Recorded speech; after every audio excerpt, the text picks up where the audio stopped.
My husband cheated on me with my sister, and we divorced. 3 years later, on the day of my ex-husband and sister's wedding, my mother suddenly said, "Let's begin." What happened next was my mother exposed their betrayal during the wedding. That I divorced my husband because he had cheated on me 3 years ago with my younger sister. They sent me an invitation to their wedding, and my mother said she would attend. I felt betrayed by her too. Then she said, "I'll do something fun. You just wait and see." I had a plan to punish the two of them. My name is Emma. My husband and I worked at the same company, and I was his boss. He was a bit unreliable but sincere and friendly. I was responsible for training him and teaching him the job. At first, he was nervous about the new work, but over time we grew close. "Emma, are you free?" On our next day off, he asked me. I was surprised when he asked me out on a date, but I was excited to see how confident he was outside of work. It made my heart skip a beat. After that, we often went out together. "Emma, will you be my girlfriend?" he asked. 6 months later, we officially started dating. He could handle his work all by himself and had become a valuable part of our company. I felt as happy as if it were my own success when other bosses praised him. He then got promoted and moved to a different department. That's when he proposed to me. "Emma, I want you to marry me." "Yes, I'd be happy to," I replied. My parents and younger sister Kate immediately liked Liam, and our wedding went smoothly. Kate, who was the same age as Liam, got along with him right away. "You're so lucky to marry a kind man like Liam. It seems like people at work have high expectations for him," Kate said.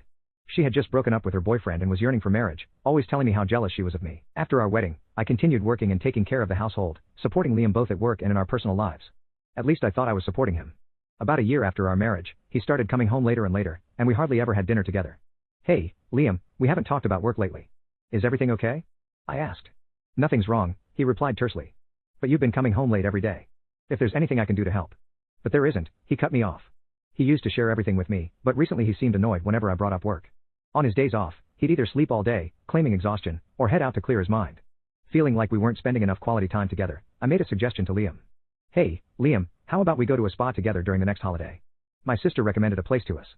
A spa is a place where we can relax and recharge our bodies and minds, especially from the stresses of work. Seeing Liam busy, I took the initiative to make a hotel reservation that included a spa. A week before our planned spa trip, I asked Liam, "What time should we leave next week for the spa?" "Huh? Oh, is the spa trip next week? I forgot to mention I have a business trip scheduled for that weekend." "What? But you've known about the spa trip for a while now." "Well, it's work, so I can't really change it, can I?" "I see." Liam's department seemed busier than ever with frequent business trips. It seemed like I had no choice but to give up on the spa trip this time too. As usual, Liam left early in the morning for his business trip. If things had gone as planned, we would be on our way to the spa together by now, I thought. Sadly, while feeling down, I received a phone call. It was from the hotel where I had booked a reservation. Despite sending a cancellation email, they didn't receive it due to an error and called to confirm our arrival time. That's right, I thought I might as well invite Kate. I called my parents' house, but Kate had been out since morning and wouldn't be back soon. So, as a last resort, I decided to invite my mother to the spa. Compared to my sister, I had almost given up on the idea that my mother would be able to go on such short notice, but surprisingly, she agreed. "Really? Is it okay to leave Dad alone?" I asked. "Right now I'm more worried about you than your father," she replied gently. It seemed she had noticed I'd been feeling down lately and chose to join me on the trip. "Thanks, Mom. I should be thanking you. I'm happy to be on a trip like this with you." I decided to make the most of the trip with my mother, which was a rare treat. However, as soon as we arrived at the hotel, my mother and I noticed something unusual. "Mom, look at that." At the hotel, we spotted Liam, who was supposed to be away on his business trip. He was walking closely with another woman, both looking happy as they entered the same hotel where we were supposed to stay. As they walked in, the woman turned her face towards us for a brief moment.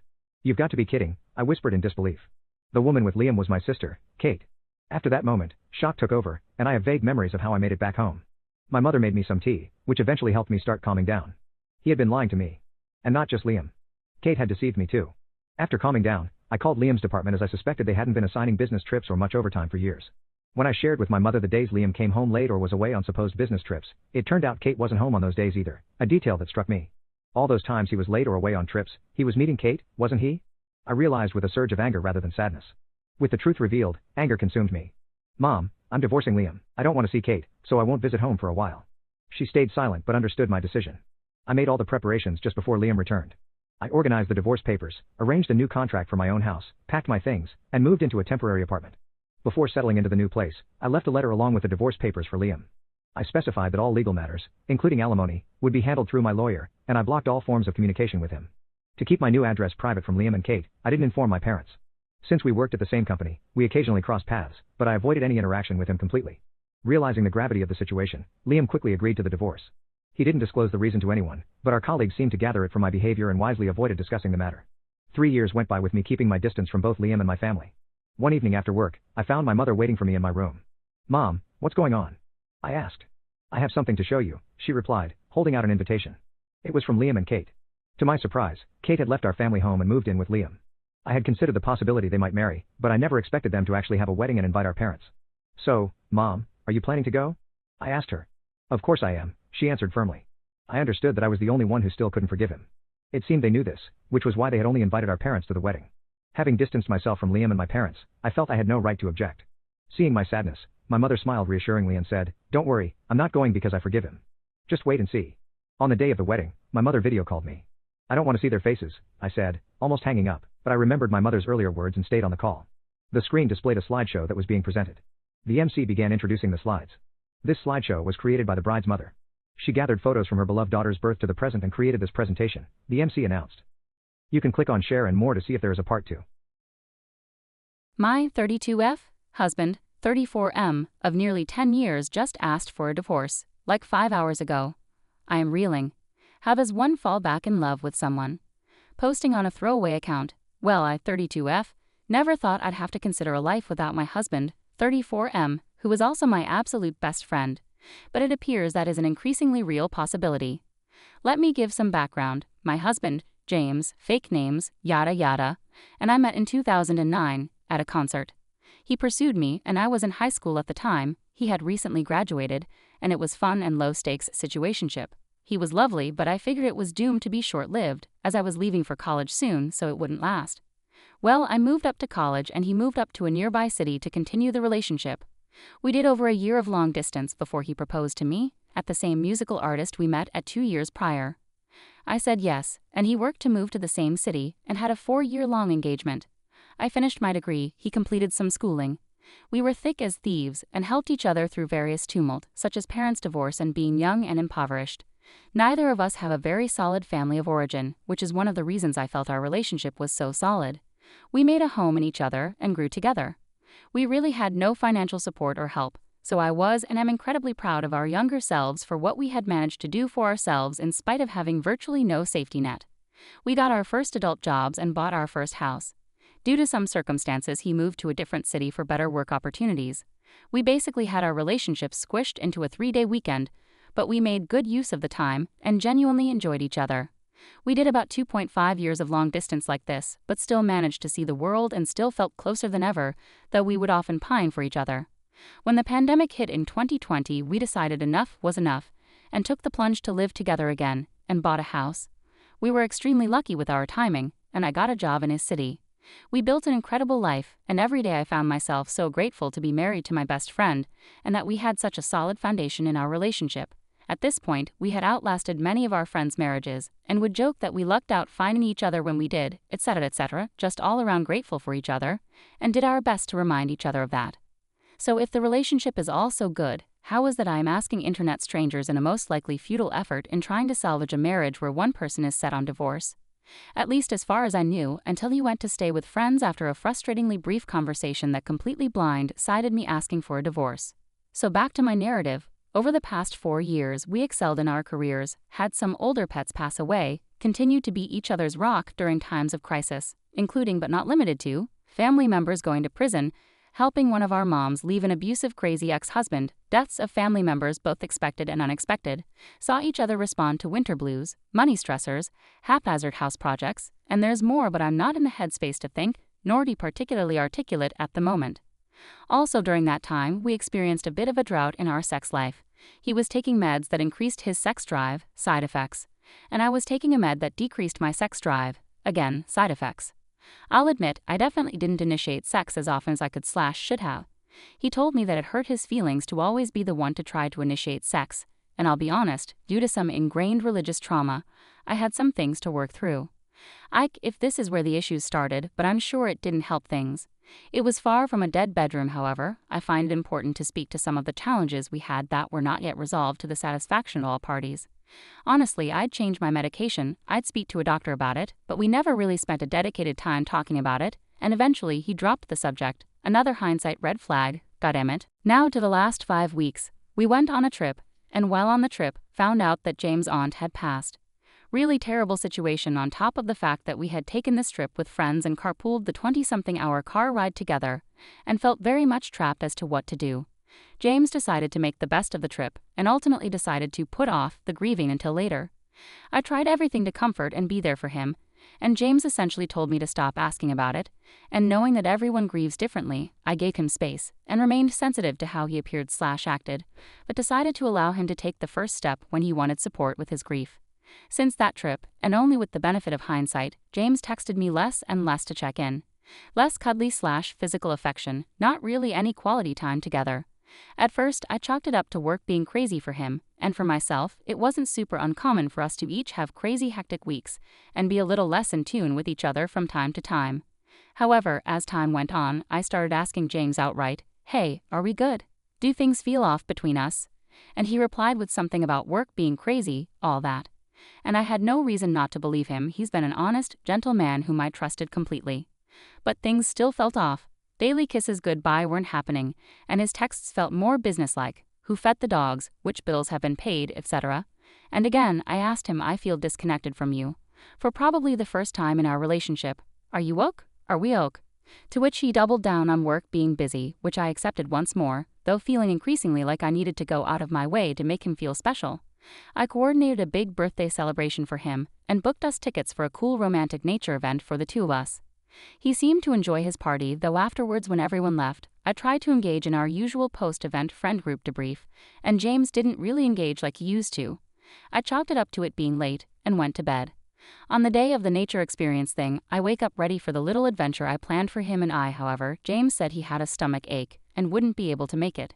He encouraged me to go with a friend, though I wasn't able to get any takers on such short notice. Not to be deterred, I wished him well, gave him little snacks and refilled his water and all the kind things he would do for me if I was feeling under the weather, and I went on my own to take pictures and tell James all about it, so we could go a different time when he was feeling up to it. That was last Sunday. Now, it's Wednesday. About 6 hours ago now, James dropped the news on me that he hasn't been unhappy for a while now, and he thinks our relationship has run its course. I asked if he meant divorce, to which he said he did. At this point he's got tears in his eyes, and I'm hyperventilating and still in disbelief. I asked him why, and he said he had fallen out of love with me, at some point at the beginning of the year around January. I asked him if there was someone else, and he said, "I would never do that to you." And he also said that being on our trip, which he had hoped would be a reset for him, and snap him out of it, was a wake-up call for him, because in his words, "In my time of grief, when I should have been seeking support from loved ones, I didn't want anything to do with you, which feels so unfair." I understand that big decisions should never be made in the wake of grief, and the trip was only 5 weeks ago. Which is truly when I noticed his change in behavior towards me. Right now, he is at a friend's house, and is going on a pre-planned trip for a wedding that we were both planning to go to. He said he will be back Saturday and will be able to talk more then. Earlier this evening I asked him if he would come back to the house, to which he said he didn't think it would be a good idea. But in his thoughtfulness he messaged a friend of mine and told her to come over to be with me so I wouldn't be alone. I know he still cares and says he still loves me, even if he says he isn't in love with me. So internet strangers, between tears and bouts of sobbing, I ask you, can one fall back in love with someone? Any advice for me when I see him Saturday? I love him so much, and until literally today, thought we were united on all fronts. TLDR. Husband asked for a divorce after nearly 15 years together, and is seemingly firm in his decision without speaking to me about it beforehand or trying anything to avoid divorce. So I ask, 1. Can one fall back in love with someone? Is there hope for our relationship? Is this some sort of side effect of his grieving a lost loved one? 2. I'll see him again on Saturday. What I do/say? What should I ask for? Any divorces with cautionary takes and rekindled lovers to bring me hope. Has anyone any advice for a literal desperate woman? Thia. Not sure what exactly I'm hoping for, but I sure am hoping. My 28F. Husband, 34M, wants my daughter to stop gymnastics because he thinks it is inappropriate. How could I get him to understand he doesn't always know what is best for her? My daughter is 7 years old. She is the daughter of a former partner, not my husband, and she sees her father one weekend each month. My husband and I married each other when she was 5 years old, after being together for almost 6 years, and we have been married for 2 years. I am currently about 22 weeks pregnant with my husband's baby, who is also a girl. My daughter has been doing gymnastics since she was 5 years old. I started her in it because I wanted her to have a hobby and so she can stay fit. I was a figure skater when I was younger, but I never got to compete any more than nationally because I got injured many times. But I enjoyed having a passion, and she enjoys gymnastics. All of my daughter's coaches have said she is naturally talented, and she is. She's naturally flexible, dexterous, and loves to perform. This is her first season competing in competitions. She is very excited about it. She loves the leotards, the makeup and the hair, the competition. It is a lot of work and long days, but she does enjoy it. This was the first competition my husband had watched her in, as he was occupied with work during the other ones. She did very well, and even got a medal for her age category for hoop. She was very happy, and I was too.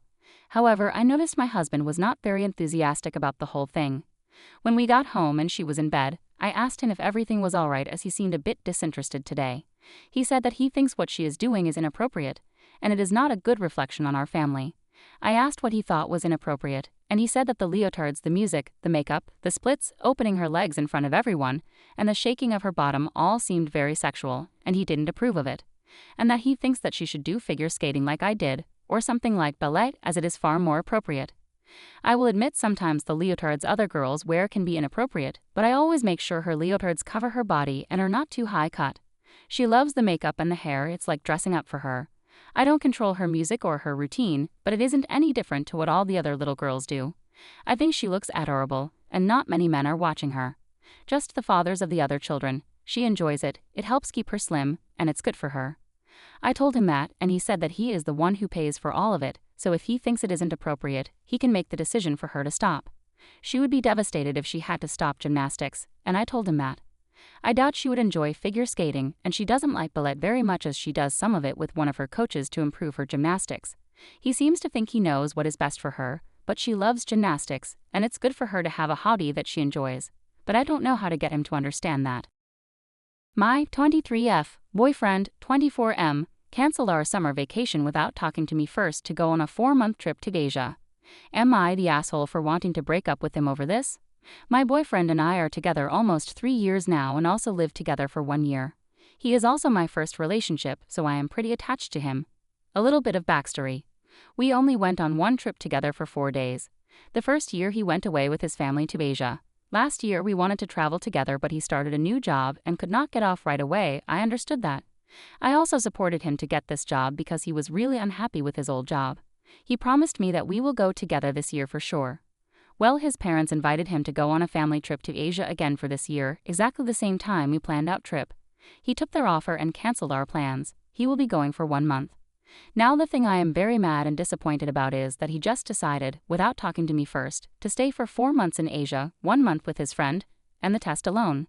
I was very mad that he didn't talk to me first. He never mentioned something like this before, and for me it was out of the blue. Also that he just decided this without talking to me first. When I confronted him about it, he told me that this has nothing to do with me, and I don't have the right to have an opinion about that, and it does not involve me, and he will go and there is nothing I can do. I mean, he can go, but to say it does not involve me. I mean, I am part of that relationship too, and isn't it important to talk to your partner first before decision something like this? Maybe I don't want to have a long-distance relationship for 4 months. I just feel like he behaved really selfish, and I am just disappointed that he made that decision by himself and canceled our trip. He also suddenly said that he would not have money anyway to go on a trip with me. His parents are paying the vacation for him. He also said if it wasn't for me, he would be gone for 10 months, and I should be happy it will only be 4 months. Again, he never mentioned any plans like this our whole relationship. I am just so mad and feel betrayed and blindsided. He feels like I am not supporting him, but I just can't support him with the way he handled that. I am seriously thinking about breaking up with him. I just can't trust him anymore and think he will make decisions behind my back, like taking a job and moving to another city or something like that. But I don't know if I may be over-dramatizing this whole thing. My friends think I am right, but they are my friends, so maybe they are kind of biased. I would love to hear other opinions. I just can't stop thinking about this whole situation. I am scared that I make a mistake breaking up with him over this and will regret it.